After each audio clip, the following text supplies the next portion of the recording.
নমস্কার বন্ধুরা, আজকে আমি দুপুরে আপনাদের একটা ছোট্ট ভিডিও নিয়ে আসি। অনেক দিন পর আসলাম। বন্ধুরা কেমন আছেন? আশা করি খুব ভালো আছেন। তো আমাদের এই যে কুল মাখা এখানে হচ্ছে, আমাদের বাড়ির পাশে একটা কুলের গাছ ছিল, সেখান থেকে নিয়ে আসি। তো আমি এখানে কুল মেখে নেব। এখানে দিয়েছি কাসুন্দি, লবণ, আর দিয়েছি একটু চিনি আর মশলা। খুব সুন্দরভাবে সেন্ট উঠছে। তো সবাইকে দিলাম, আমার খেতে বসে সবাই। এখানে করুন আমাকে, আপনারা চাইলে আসতে পারেন, আপনাদের জন্য রেখে দিলাম।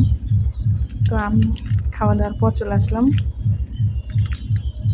আমাদের একটা বাইরের ছোট্ট বাগানে। তো এখানে আমি একটা সজনা গাছ লাগিয়েছি, আমার বোনের বাড়ি থেকে নিয়ে আসছিলাম। সেখানে অনেক গাছটাতে খুব সারা বছরই সজনা হয়।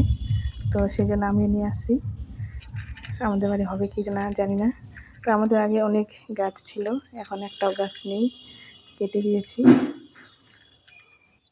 কিন্তু এখানে আমি সজনার ডালাতে গোবর গুলাই লাগাই দিচ্ছি, নাহলে ছাগলগুলা খেয়ে নেবে ছাগলে।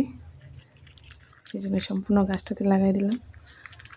যখন সজনা হবে আপনাদেরকে অবশ্যই বলবো। তো গাছটা আমি এখনই লাগালাম। ভিডিওটি কেমন লাগলো বন্ধুরা, শেষ পর্যন্ত অবশ্যই দেখবেন আর পাশে থাকবেন। আমি আপনাদের পাশে অবশ্যই আছি 100%। আমার গোবর দেওয়া শেষ। বন্ধুরা ভিডিওটি ভালো লাগলে লাইক কমেন্ট অবশ্যই করবেন। নমস্কার।